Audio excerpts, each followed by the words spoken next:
Hello, everyone. I hope you can hear me. I want to start. I want to start with some of your comments on YouTube. One in particular. Here, I'm here. So I'm here and a bit late. There is a reason for it, and it's because they are working on my terrace. I'm in my office right now, as everybody, most of the people tend to work from home. So do I. I do my live streaming from my office with lovely background of Everton shirt, Iniesta over there. Let me show you. That's an Iniesta cover from something we did together. Messi. Anyway, that's what I've got in my office, right? But it's also my home, and they are working my terrace at the top. So if at some point I talk and all you can hear is me doing and a lot of noise, it's because they are working upstairs. So I was trying to slow that a little bit, and they gone quiet now. Thank you very much. And that's why it got a little bit late. But it's been a fascinating day anyway. Fascinating day. I am organizing. I'm going to Sevilla tomorrow for La Liga TV to actually have a very long chat with Ivan Rakitic for the Talking Football show. For those of you that have got La Liga TV, is the premium show of the channel, La Liga TV being the official channel of La Liga, in which we talk about everything. There's a new episode coming out with Senna, Marcos Senna. You must remember him, Villarreal. Can you hear that? And Unai Emery. That will be the next episode. And the one after that is 3 I'm preparing of top quality. One of them will be Rakitic. I'm also organizing an interview for La Liga TV as well with Mario Suarez. Do you remember Mario Suarez? Won the league with Atletico Madrid. We'll be talking about that for the show we're doing on Thursday. Plus all the stuff that I'm doing. But right now, tell me if it's too noisy, because if it's too noisy, I will have to take a solution. But it's time to hear your comments. Of course, it has been a disappointing window. Very disappointing. But there are things we happen in the near future that will make the basis of our discussion.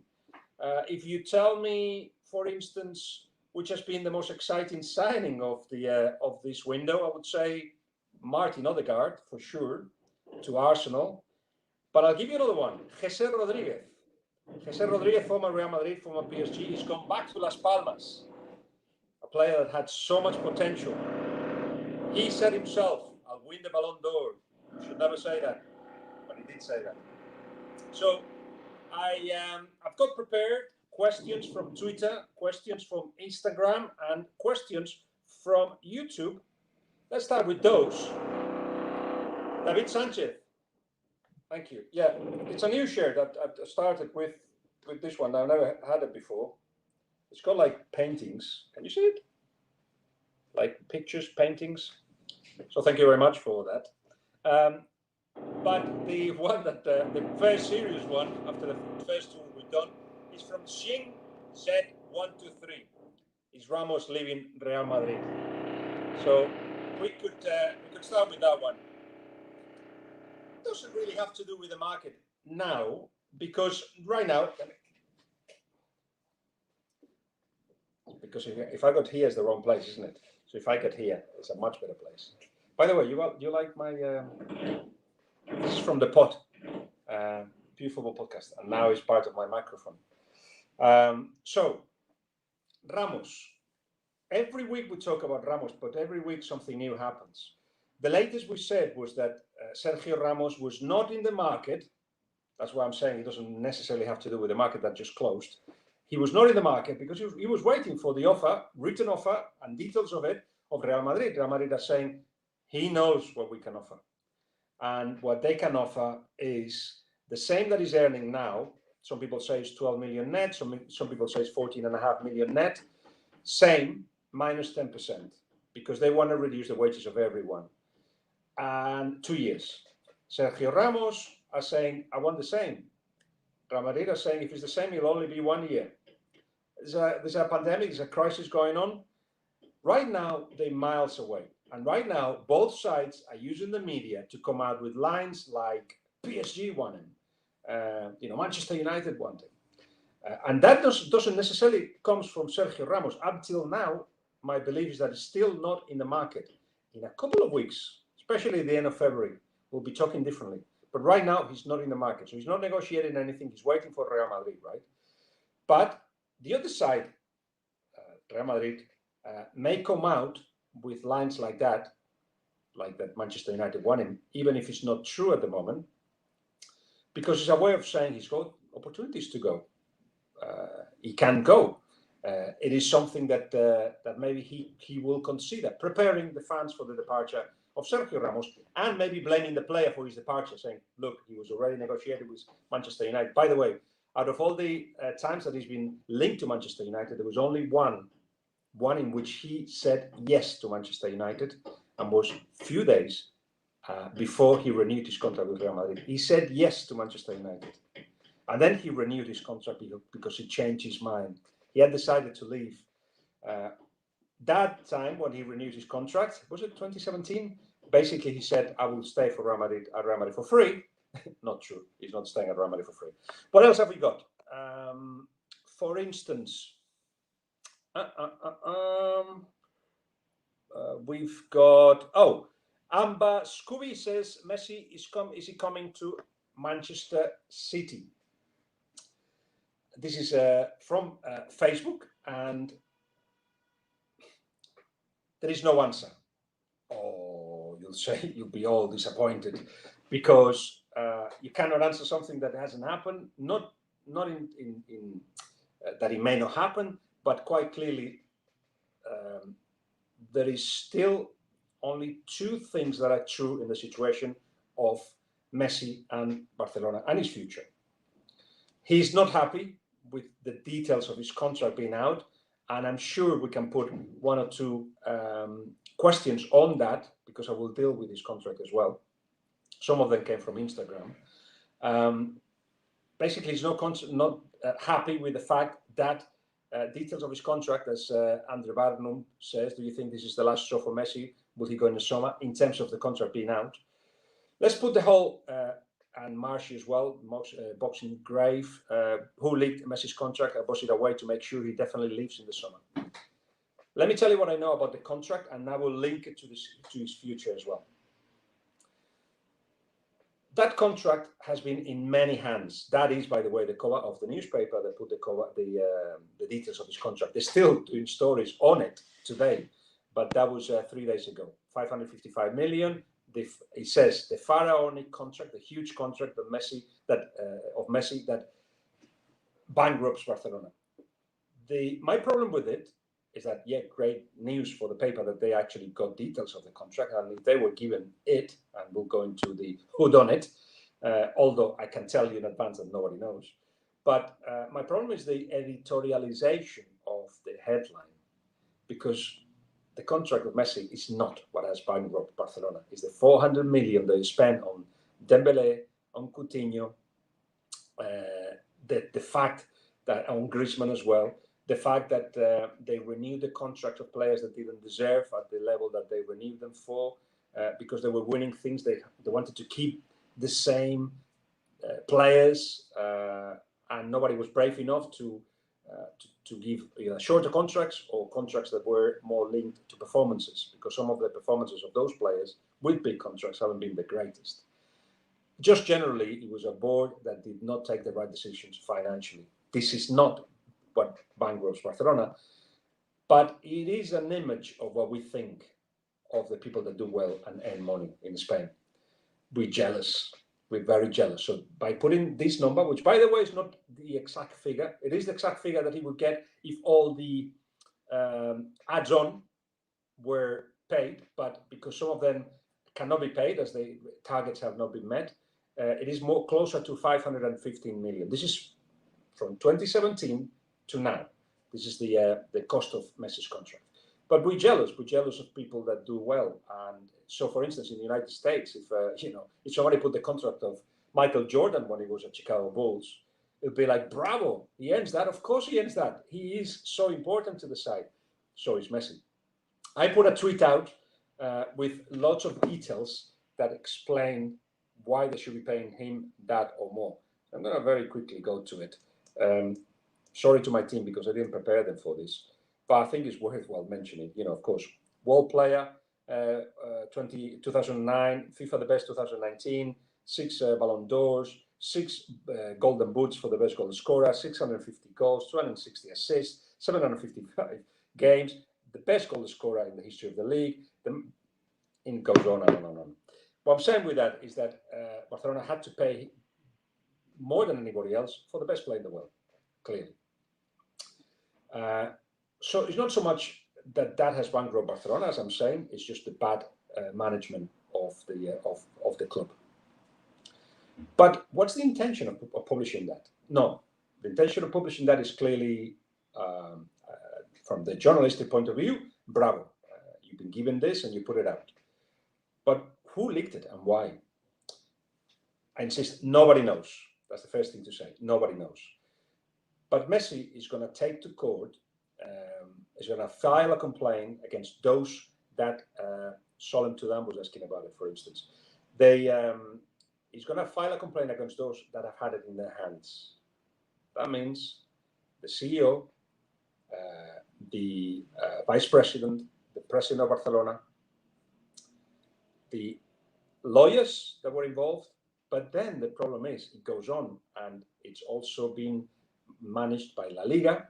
It's always been managed by the ones that have audited the club in recent times. They had access to it. And really, it won't be possible to find out who's leaked this. Bartomeu has said it wasn't me, but the intention we can think, guess, stroke, clarify, and see if you agree with me. Quite clearly, it's to damage Messi and damage Messi's relationship with Barcelona. It doesn't necessarily have to come from the club. It can be from somebody that got it and said, look, put that out there at the time when things are very tense. Things were on the pitch started getting better for Barcelona, and things that may confirm in the eyes of many that Messi will leave.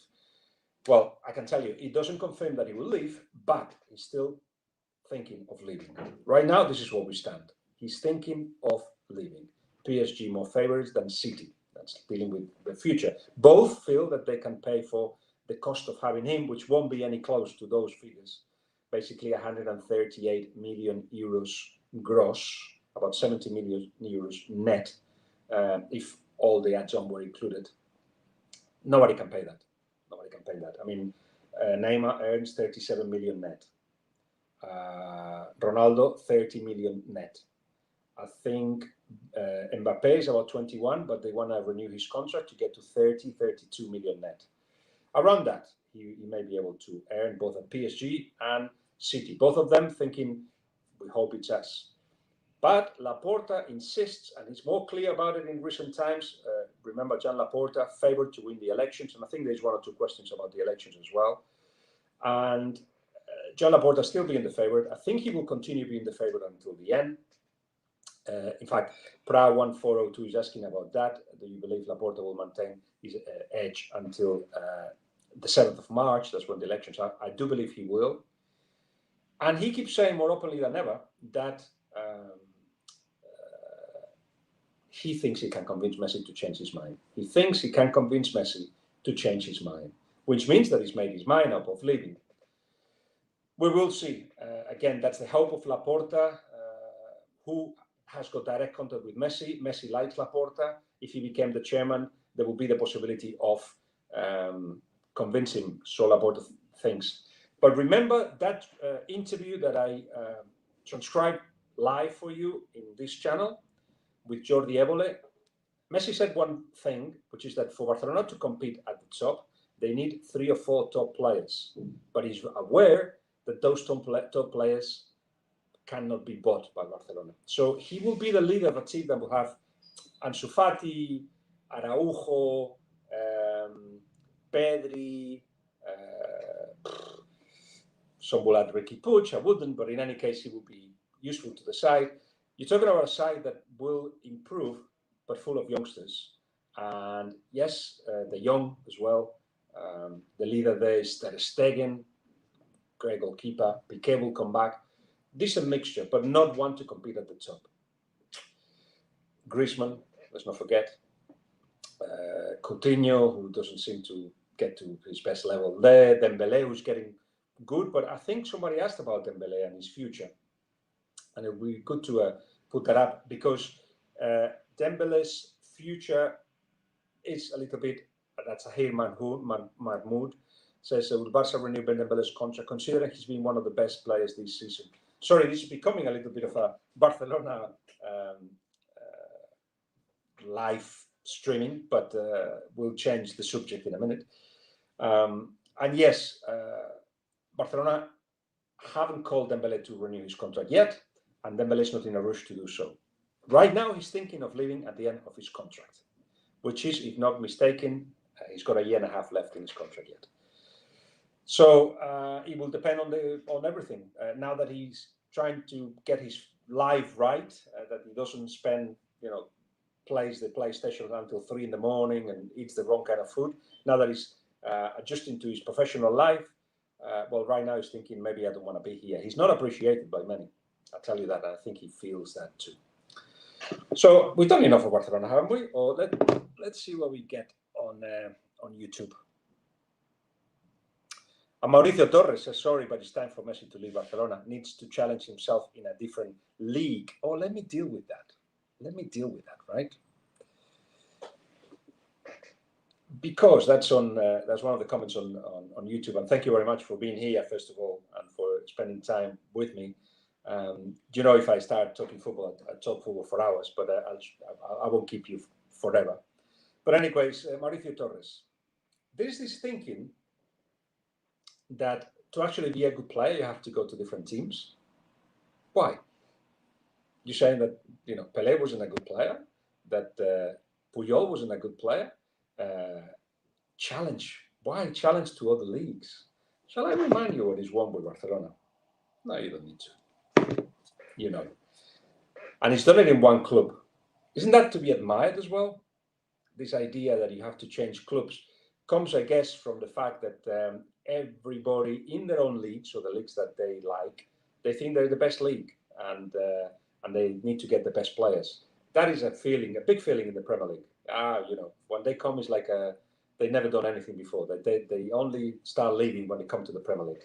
And then they get so surprised when things go well. But it's 11 players versus 11, one ball everywhere else. And I think Messi doesn't have to, especially Messi. I mean, if you're talking about somebody who's doing so-so in Spain, yeah, you could challenge somewhere else and see. Challenge means see how far he can go. Messi doesn't need to be challenged. No? Anyway, as I said, enough of Barcelona.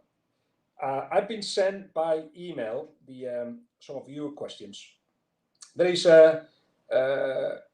if we wanted to do the transfer roundup, and we could do that based on a list that I've got here, we could do that. Maybe bring some questions from you, but otherwise, I will. Odegaard could be one. Some of you asked about Odegaard. For instance, I think it was Ellie said, "What can Arsenal fans expect from Odegaard?" He wasn't the only one who had asked. Will Arsenal be signing Odegaard on a permanent deal? I see how it works. So when I mention a name, the thing comes up, and then I have to move to the other side. See, I'm still learning about all this. That's Ellie's question. I think we dealt with it in our Ask Guillems, but Martin Odegaard, one of my favorite players, young players. They are, what he can do.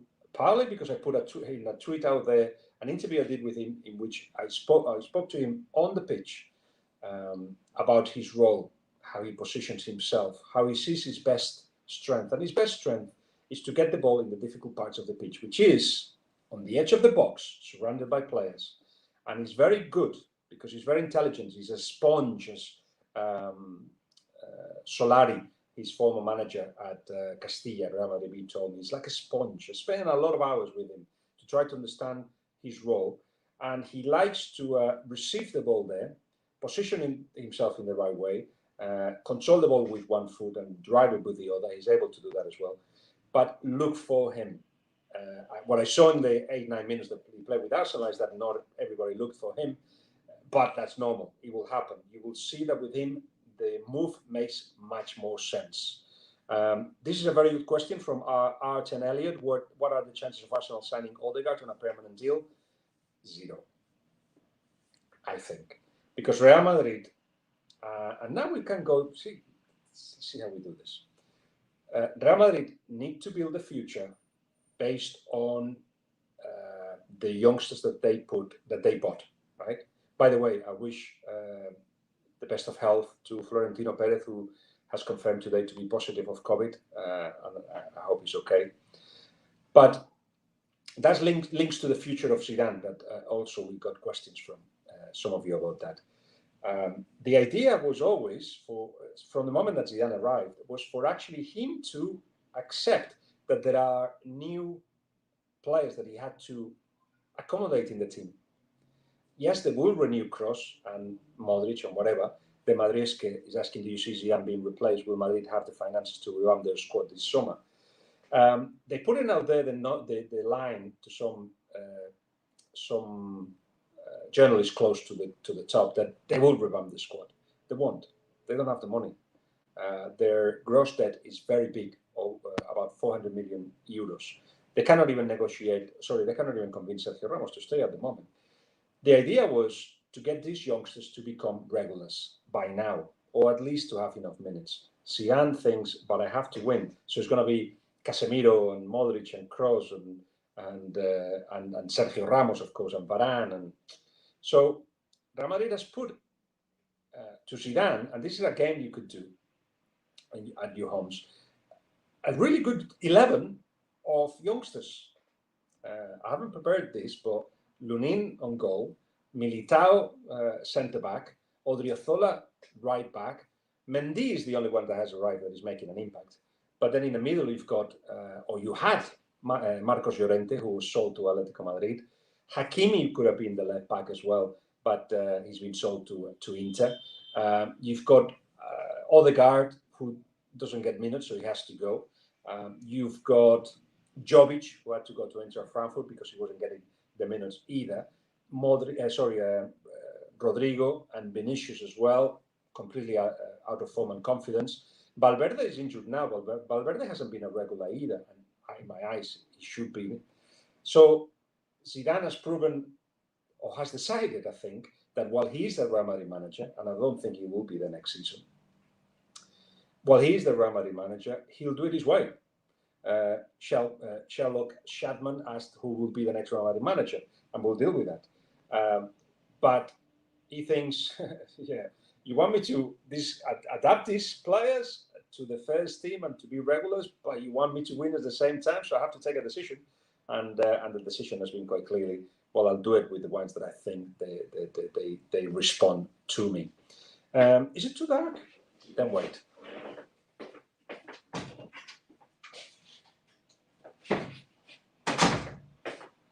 See, that's the great thing of a live stream on YouTube. I think you need a light. We need a light here now to give me a face. See, we've improvised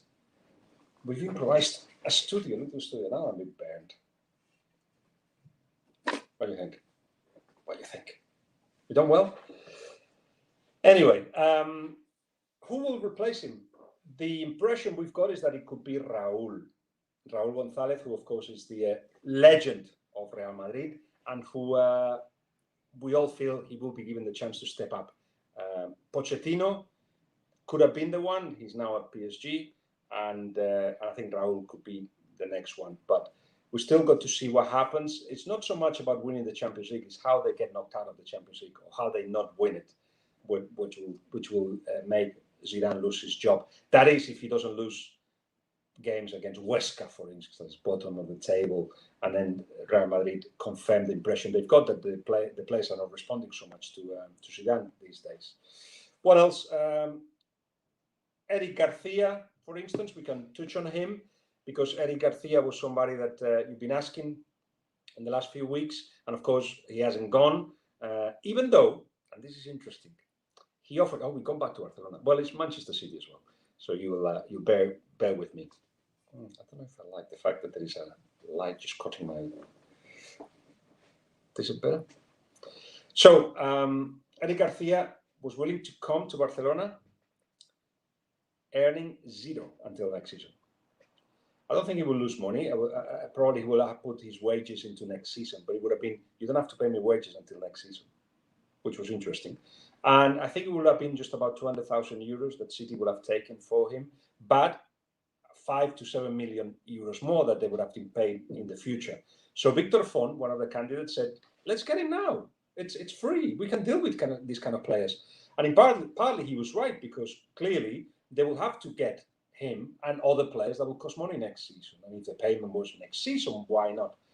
But for others, especially for Laporte, it was like, aren't we saying that we cannot pay even, some, they were late paying the wages of the players, for instance. Aren't we saying that we just don't have money for anything? So if that means anything, let's not, it will not be understood by the fans to actually spend money on Eddie Garcia, even though Koeman wanted him and felt that he needed him. The good news is, and perhaps that was also important in the decision, Gerard Piqué is about to come back. He may be ready for the PSG game. And Araujo has done really well. Really well. I really like him, Uruguayan, strong personality, and the only player, I think, the only defender in La Liga I saw that has not been dribbled.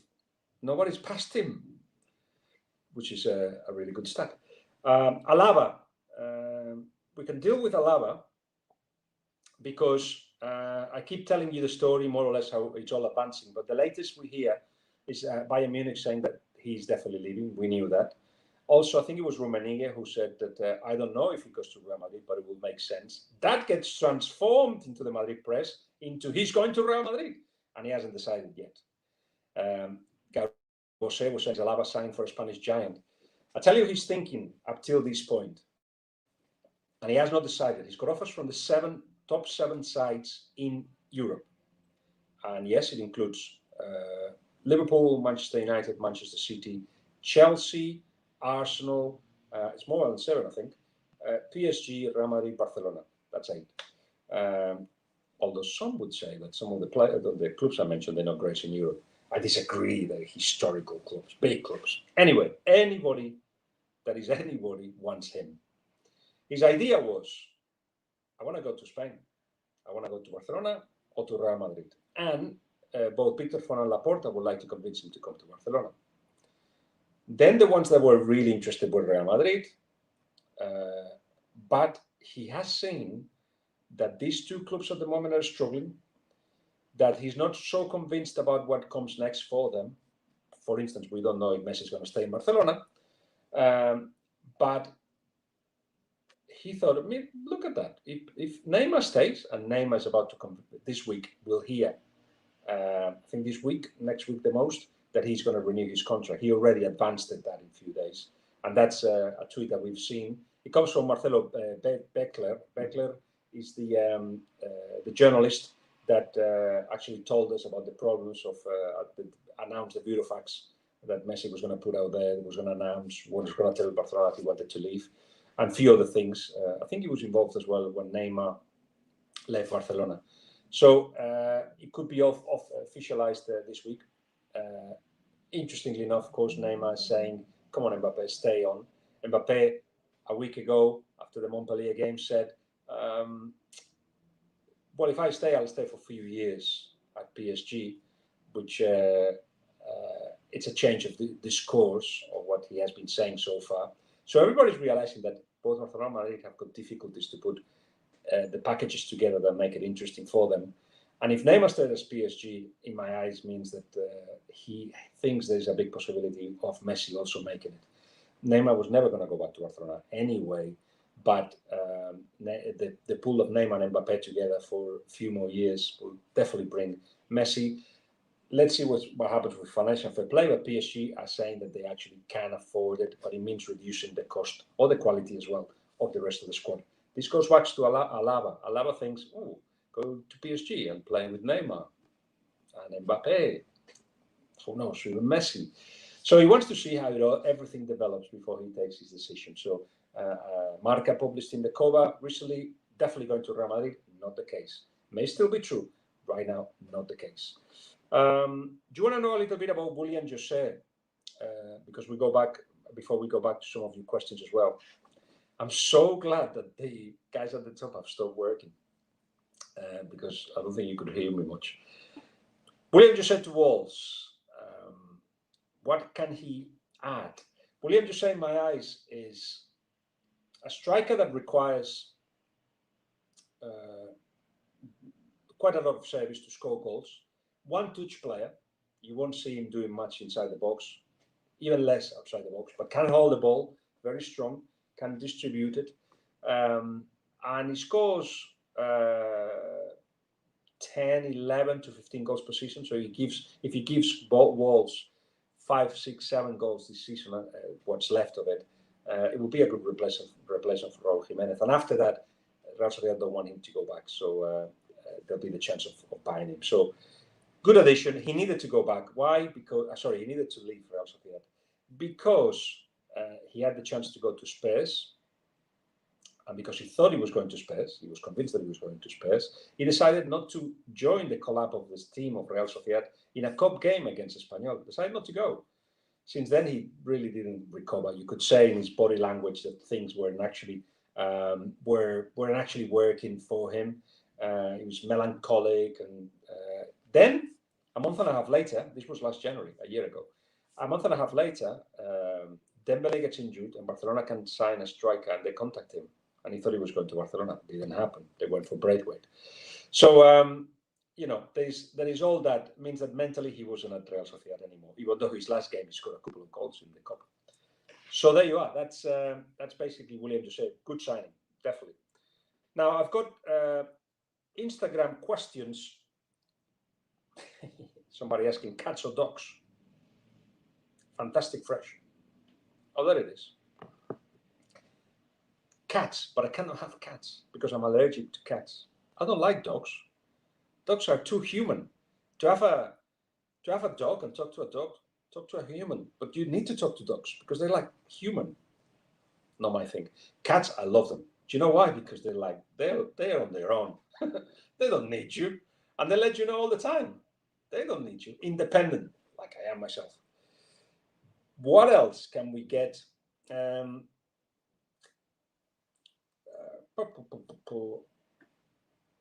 I think we covered a lot of the Instagram questions. From Twitter, we've also. Do you believe Chelsea have any power to stop Atletico over 2 legs in the Champions League? That's Stephen R. Power, and introduce a new discussion into the table. And football is football, and anything can happen. There you are. I protected myself in case it doesn't happen what I'm about to say. Atletico Madrid right now, they look so good. Even if they don't have the best 11, even if somebody's missing, they're still so good. It has been crucial that Luis Suarez converts draws into wins, and he does that, of course, by scoring like he did against Eibar.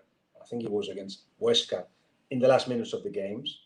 Or provoking penalties like the one he did against Eibar, which in my eyes wasn't a penalty, but that's a different story. He's doing so well, 14 goals out of 22 shots on goal in 18 games or 19 games. Unbelievable. But it's the consequence of the new Atletico Madrid, 3 at the back, comfortable building. Important that if it is 3 at the back, that Mario Hermoso is one of them.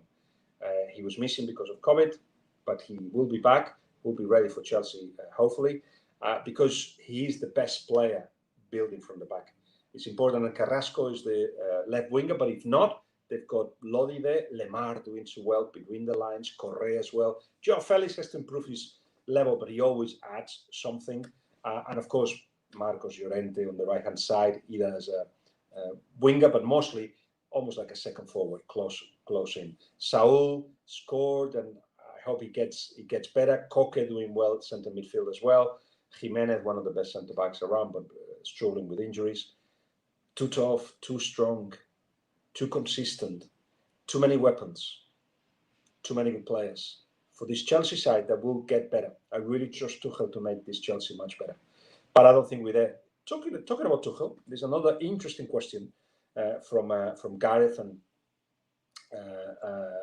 he's a manager that I wanted to touch on, because I feel that he will definitely improve Chelsea. How? By working into the detail, by giving a lot of information to players, by making sure that they understand him, by developing relationships with him. Um, I don't know. He hasn't proven to be a long-term manager anywhere.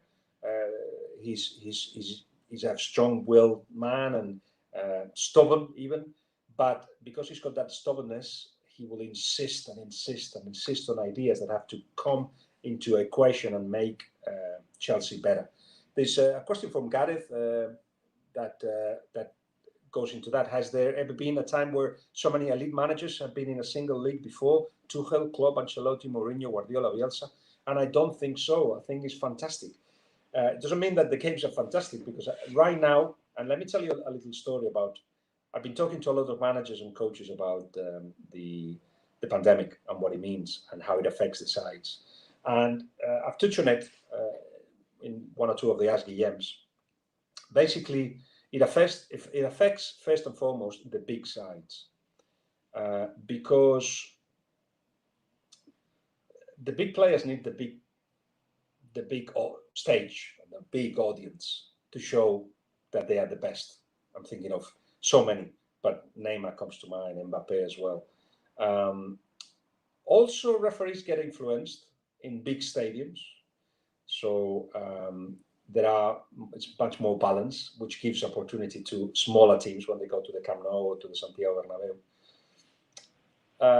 The kind of life that they have to maintain in bubbles and sleeping on their own in hotels, and not mixing much, getting dressed in the hotels and coming to the stadium, that kind of thing is making it a little bit less enjoyable to them.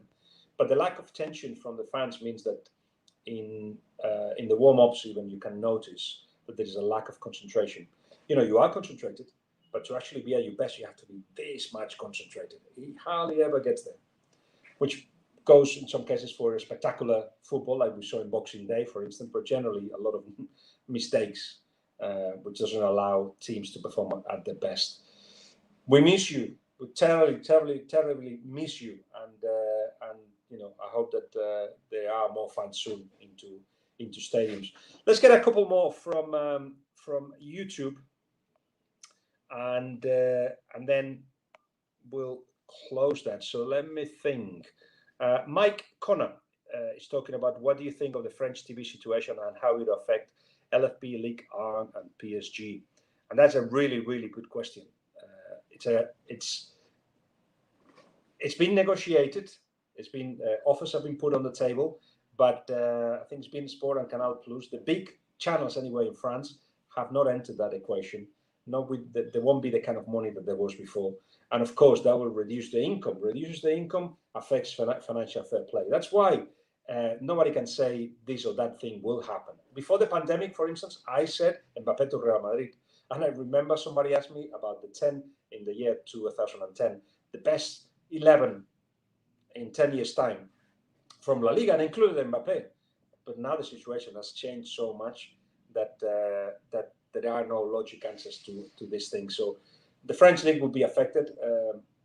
Quite clearly, it's a selling league anyway, and both, especially the Premier League, but in Italy and Spain as well, they've been taking players from there.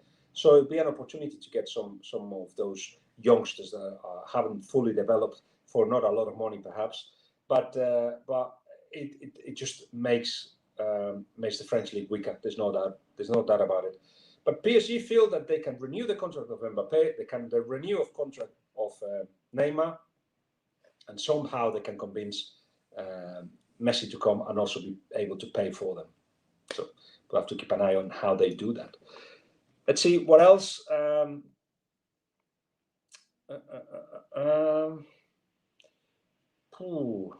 There's some really interesting questions being put out there that it needs a little bit of work.